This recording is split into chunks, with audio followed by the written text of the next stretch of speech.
Nah, di sini kalau TE-nya di sini saya taruh sini aja.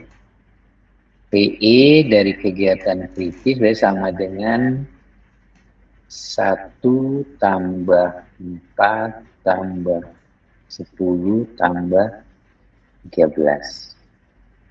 Nah, TE-nya sudah 28. Nah, tentunya sama dengan ini. Kalau Anda lihat di sini, 1 tambah 4 tambah 10 tambah 3, 13. Sini kemudian menjadi 28 hari.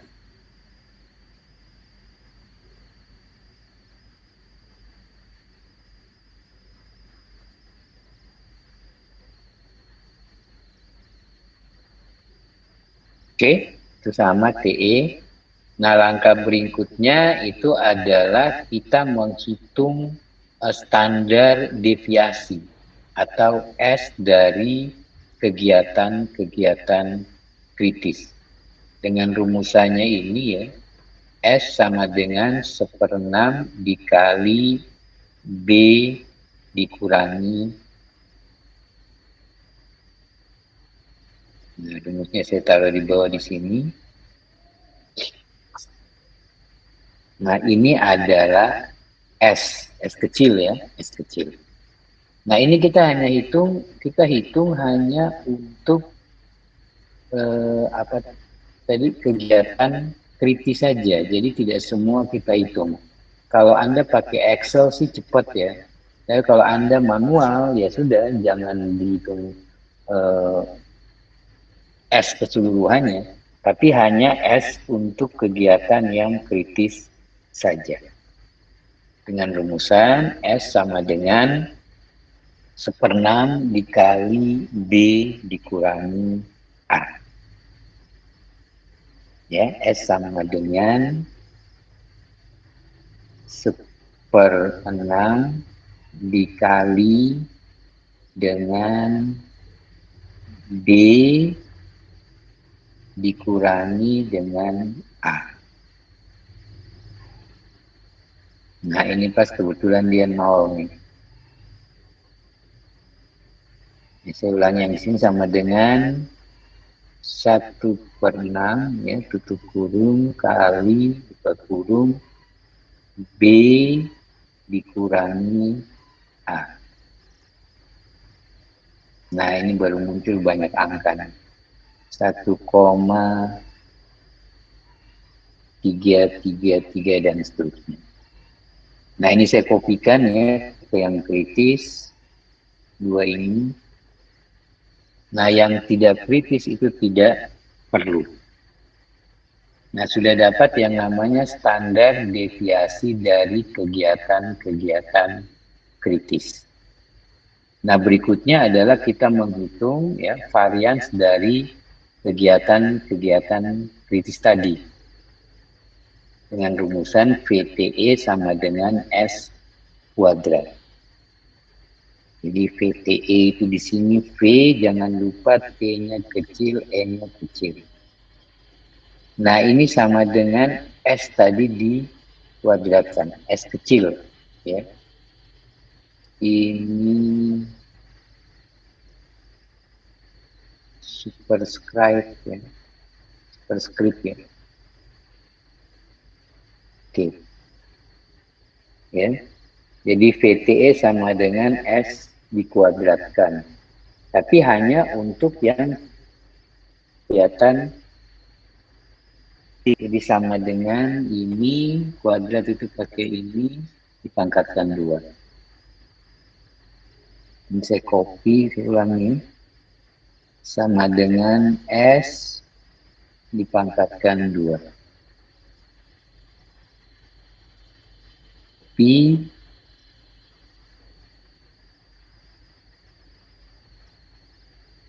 nah, kita sudah bisa dapat yang namanya varians dari setiap kegiatan. Nah, setelah kita mendapatkan varians dari setiap kegiatan, maka selanjutnya adalah kita menghitung varians dari seluruh kegiatan atau VTE besar. Yang mana VTE besar itu kita dapat dari jumlah varians dari kegiatan-kegiatan kritis. Nah, ini VTE besar ya, tutup kurung. Ini tinggal kita jumlahkan.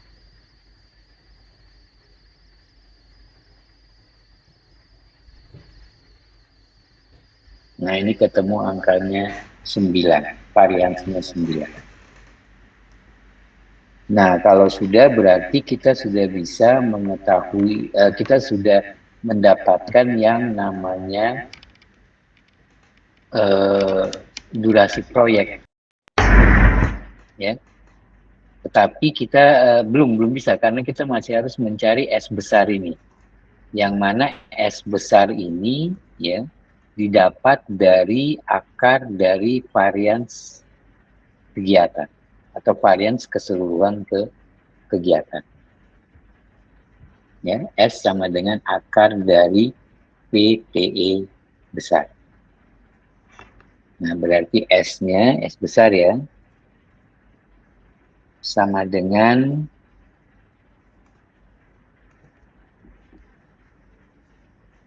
VTE besar dipangkatkan atau diakarkan. Saya biasa pangkat 1/2 atau pangkat 0,5.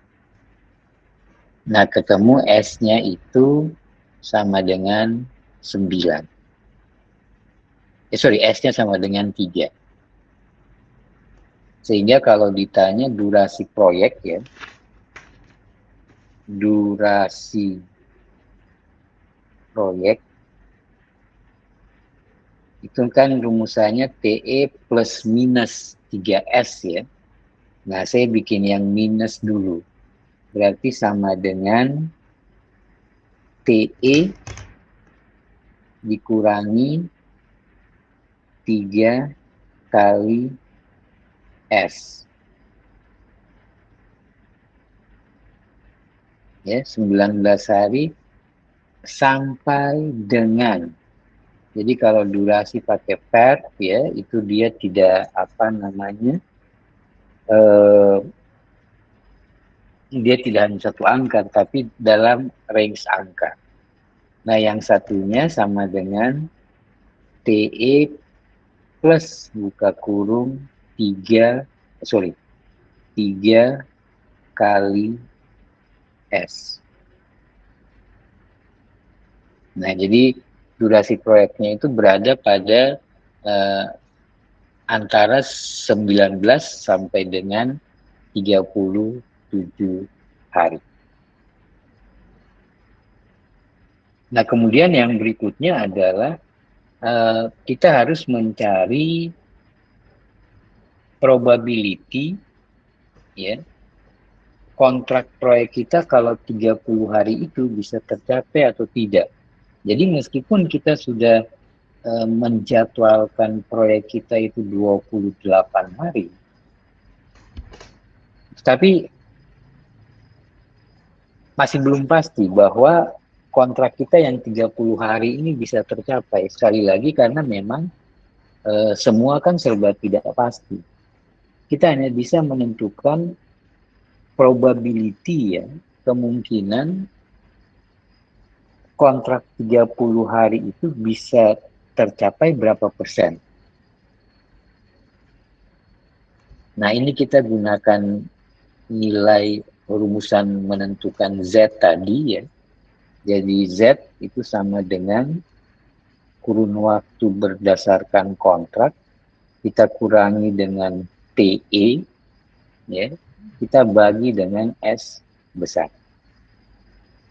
Jadi di sini saya langsung saja Z kecil ya, itu sama dengan kontraknya itu tadi 30 hari ya, 30 saya kurangi dengan 28, itu kurung dibagi dengan S. Nah, kita dapat ini nilai Z-nya. Nah, Z ini kita lihat pada tabel. Kita lihat di angka 0,67.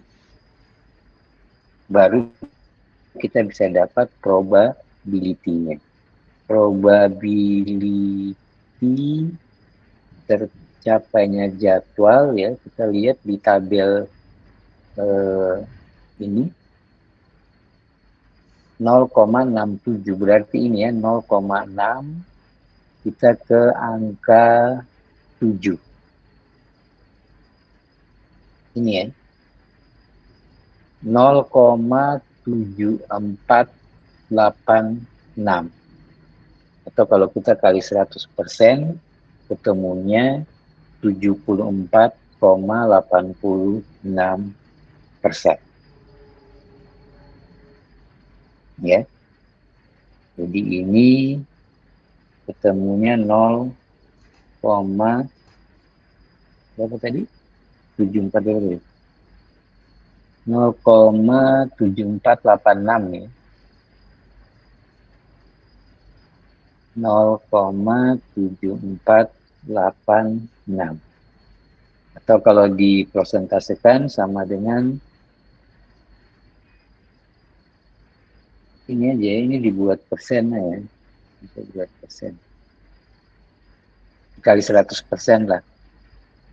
Probability-nya 74,86%. Nah, ini yang disebut bahwa PERT itu memiliki kemampuan untuk kita bisa memprediksi kira-kira tingkat ketercapaian waktu kontrak proyek kita itu bisa tercapai ataukah tidak. Ya, nama probability itu kan kemudian bisa dijadikan masukan ya kepada pihak manajemen untuk bagaimana mereka bisa mengatur sumber dayanya. Artinya kalau 74,86 dirasa meragukan ya, berarti ya alokasi sumber dayanya itu harus diperbanyak ya, atau harus ditambah.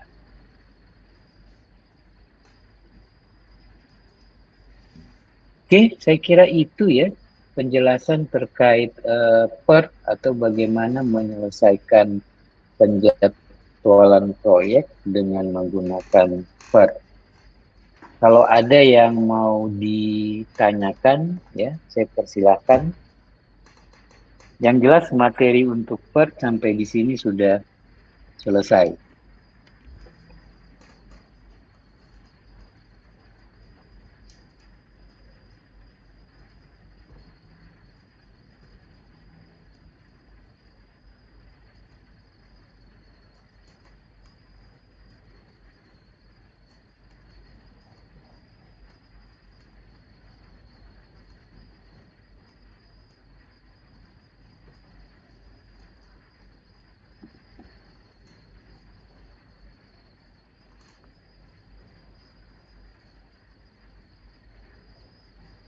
Silakan kalau ada yang mau ditanyakan. Cukup jelas ya?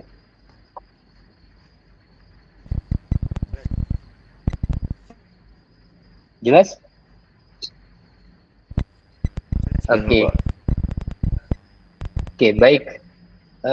Kalau sudah jelas, saya kira materi part ini sudah selesai. Saya mau men-share tugasnya ya. Nanti di tugasnya ini ada cara bagaimana menentukan durasi. Jadi nanti mungkin saya akan segera membuat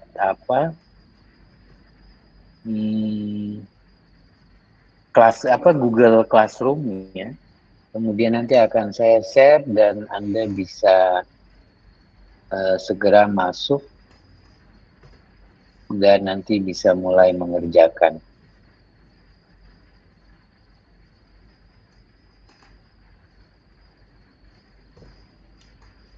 Oke, ini tugasnya kurang lebih seperti ini ya, perencanaan dan pengendalian proyek. Ini saya berikan hari ini ya, 27 Februari nanti dikumpulkan 28 Mei. Jadi kurang lebih ada Mei, Maret, April, ada sekitar 3 bulan. Ya, 3 bulan. Nah, ini sebenarnya dari tugas RAP Anda, ya. Jadi carilah data RAP, ya. Tentunya di sana ada uraian pekerjaan, volume, harga satuan, jumlah harga, ya, dan juga nanti apa namanya analisa harga satuan.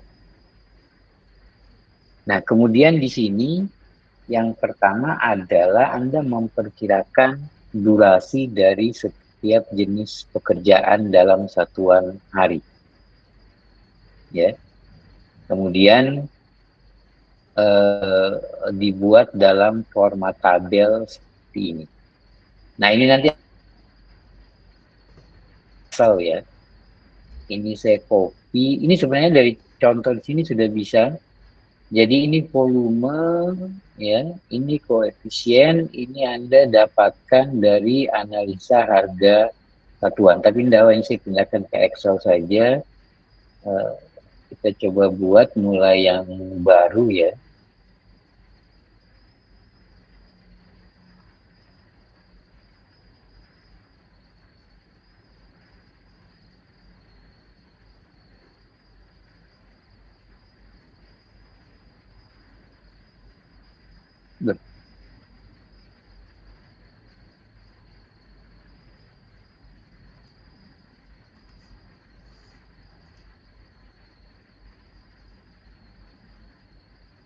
Ya, oke, jadi ini saya perbesar sedikit ya.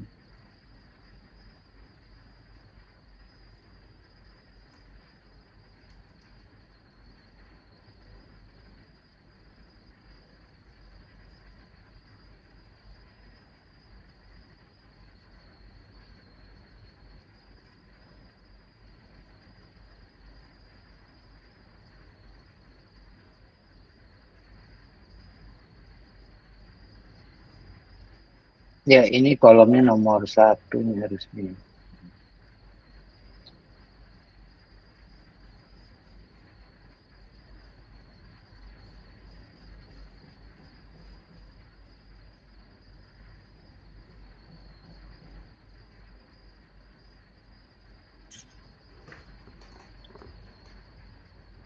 Ini nomor 2. Ini nomor 3. Ini nomor 4. Ini nomor 5. Iya, betul mas. Tarik kita mas, dalam mas. 5. Kemudian ini nomor 6. Ya. Nah, durasi ini tidak ada, saya kosongkan. Ya. Kemudian ini juga tidak ada, ini saya kosongkan. Yang ada dari data anggaran biaya Anda itu hanya ini. Hanya pekerjaan. Ya, taruh sudah. Ya, taruh. Sudah, mas. Oke. Nah, yang ada itu kan hanya item pekerjaan, kemudian volume dan satuannya, kemudian tenaga kerjanya di analisa harga satuan, ya, dan yang ada hanya koefisiennya. Ini koefisien saya buat seragam ya, 4 angka di belakang koma.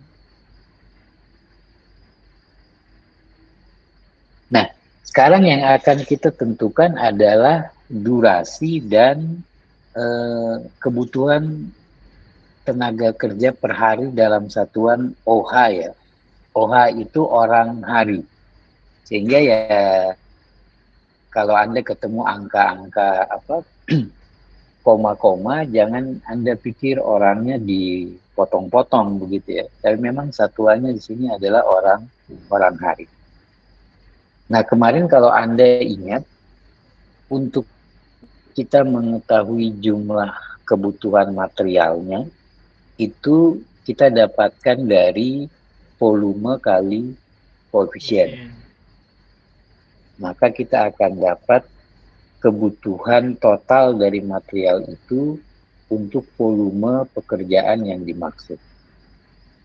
Nah, orang juga begitu. Untuk kita bisa mengetahui total kebutuhan orangnya, berarti sama dengan di sini rumusannya sama dengan volume kita kalikan dengan koefisien. Ya, ini saya pakai 3 angka. Nah, ini pakai tanda dolar di sini supaya nanti tinggal di copy.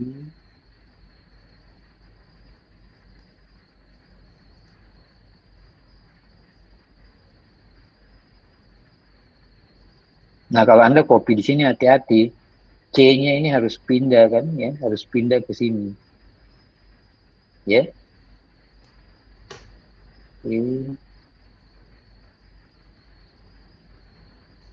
Nah, sekalian gitu. Nah, artinya apa? Kalau kita bisa menyiapkan tenaga kerja dan dia bisa mencapai orang hari seperti ini, maka pekerjaan ini pasangan bata sebanyak 125 meter persegi itu bisa selesai dalam waktu 1 hari. Akan selesai dalam waktu satu hari. Nah, bagaimana kalau misalnya kita tidak bisa menyiapkan orang sebanyak ini, orang hari sebanyak ini? Artinya durasinya pasti akan bertambah, ya, tidak satu hari. Nah, logikanya seperti itu. Nah, dalam bentuk praktis ya, biasanya kita akan trial durasinya dan jumlah tenaga kerjanya. Misalnya kita tentukan ya, durasinya di sini 5 hari. Berarti kita harus menyiapkan orang harinya itu sama dengan total orang ini dibagi dengan durasinya. Nah, ini kita akan ketemu jumlah orang per harinya. Yang ini juga begitu ya, sama dengan total jumlah orang kita bagi dengan durasinya. Ini tadi harusnya dipakaikan rumus ya. Ini yang kita kasih tanda apa? Dolar.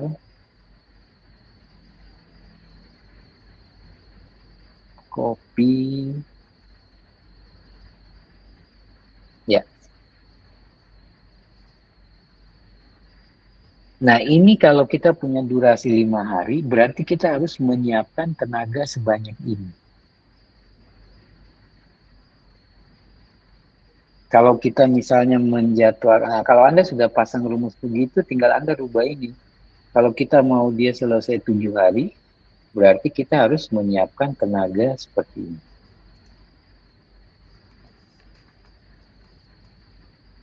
Lupa, saya bisa menyiapkan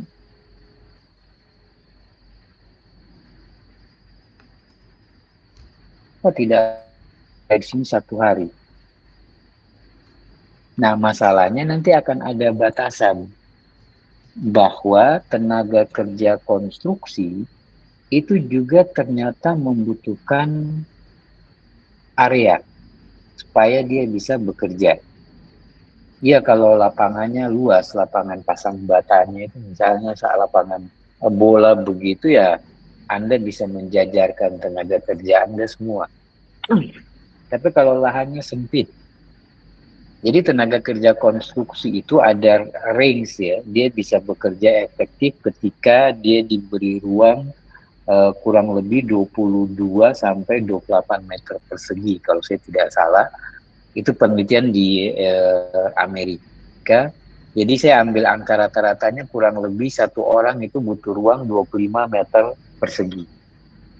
Kalau misalnya lahannya cuma 200 meter persegi, berarti anggap saja Anda mengerjakan rumah ya, lahannya itu 10 kali 20 meter.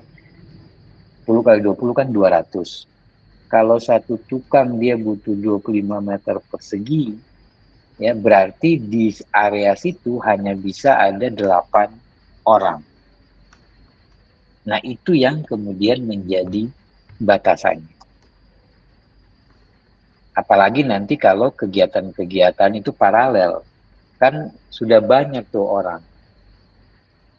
Nah, sehingga itu yang membatasi kita. Nah, sehingga saran saya nanti ketika Anda mengerjakan tugas, ya, kebutuhan orang di sini itu jangan terlalu banyak, kecuali proses pengecoran, ya. Misalnya ngecor ngecor balok plat, itu nggak bisa tuh Anda bikin masa cor berhenti, kan nggak mungkin tuh. Tetapi di situ caranya itu pekerjaannya biasanya banyak. Ya, tapi yang lainnya ya saya sarankan ini agak diperlebar saja sehingga nanti kebutuhan orang di area itu tetap akan bisa tercover. Ya, jadi itu yang saya mau jelaskan bagaimana caranya menentukan durasi. Ya, jadi yang lain misalnya yang ini taruhlah 15 hari karena ini orangnya tambah banyak, ya. Ini tinggal kita bagi, ya, sama dengan total kita bagi dengan durasinya.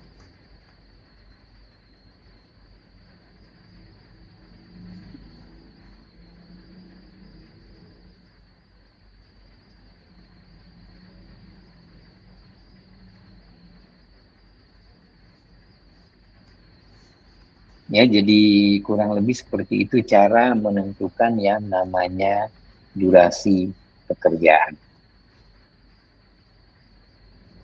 Oke, kemudian ini nanti Microsoft Project, ya, ini nanti akan saya jelaskan, ya, pada saat masuk di Microsoft Project-nya. Yang jelas Anda perhatikan angka-angka di sini itu poinnya, ya.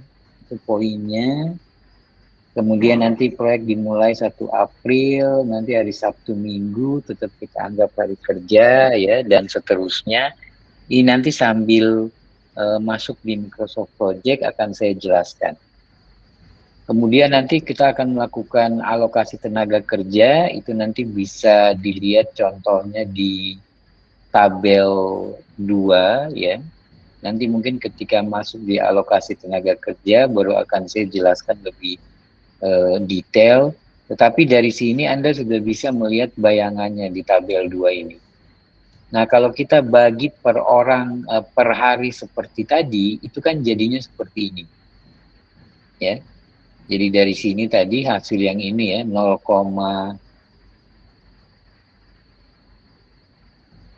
kok ini beda, ya.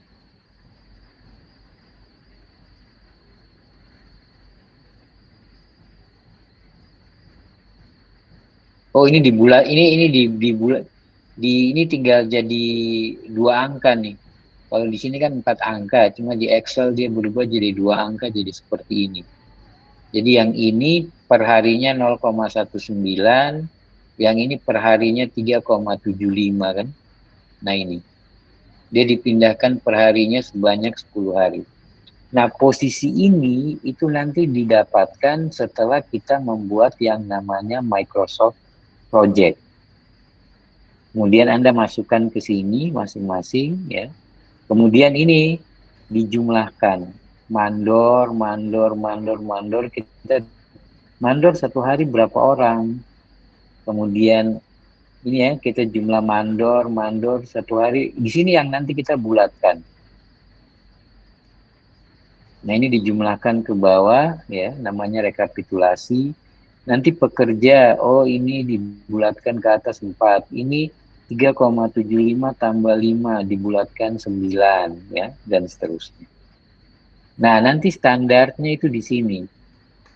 Ini kalau baru lantai 1, lantai 2 belum tercor, ya, dengan luasan 200 meter persegi, itu hanya bisa 8 orang. Nah, di sini yang di bawah 8 Nah, nanti kalau lantai 2 sudah tercor, berarti bertambah kan? Eh, tambah lagi, ini kan 300 ya. Tambah lagi berapa orang? 4 orang harusnya ya. Di sini harusnya maksimal 12 ya. Kalau sudah ditambah di lantai 2. Nah, ini kalau sudah 15 ini sudah kelebihan.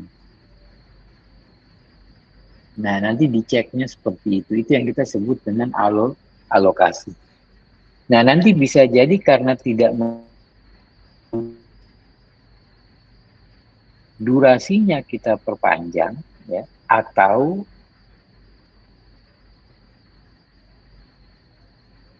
kegiatannya kita pindahkan atau kita geser.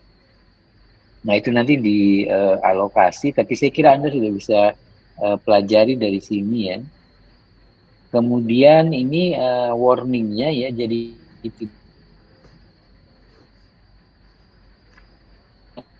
spasi ini kita buat grafik. Nah, yang harus menjadi warning di sini adalah bahwa tidak tertutup kemungkinan jadwal yang kita susun berdasarkan poin 1-2 ini akan berubah karena kebutuhan, karena alokasi tenaga kerja tadi yang saya sudah sampaikan. Kalau lebih atau tidak memenuhi, ya sudah, berarti bisa jadi dia akan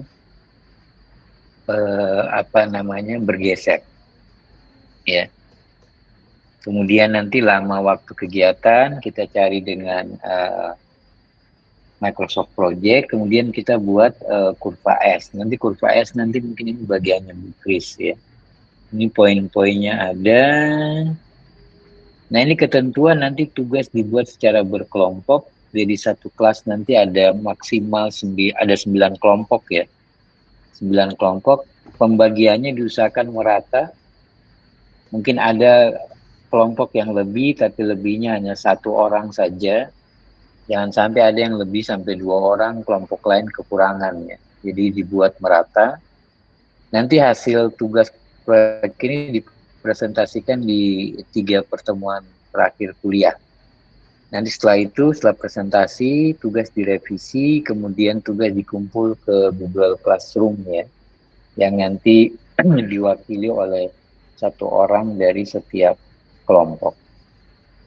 Nah, ini ada nanti file-file yang dikumpulkan apa saja, ada penamaannya, filenya juga di situ, sama dengan RAP ya, atau EBK, luas area kerja juga ditambah. Kemudian nanti setiap anggota kelompok saling menilai dan dicantumkan dalam cover tugas ini yang disatukan dengan file durasi proyek. Oke, itu nanti penjelasan tugasnya nanti akan saya taruh di Google. Oke, ya. Ada yang mau ditanyakan sementara atau mau disampaikan?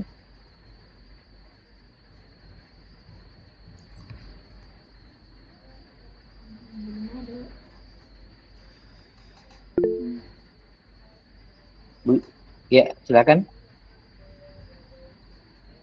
Izin bertanya, Pak. Ya, Pak. Ya, oke.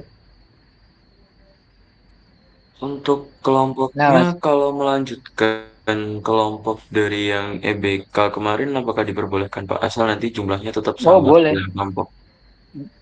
Iya, boleh. Yang penting nanti jangan sampai ada yang selisih orangnya jauh ya. Kelebihannya hanya 1 gitu loh. Jadi kalau misalnya Anda satu kelas ini ada berapa orang? 35. Nah, 36 sih, Pak. 36. Kalau 36 bagi 9 ya berarti satu kelompok berapa orang tuh? Pas 4 ya? Kemungkinan iya, Pak. Ya, berarti ada yang 4. Kalau 35 berarti yang lain 4, ada satu kelompok yang 3 gitu. Ya, Iya, Pak. oke. Nggak apa-apa kalau memang mau tetap Oke, ada lagi?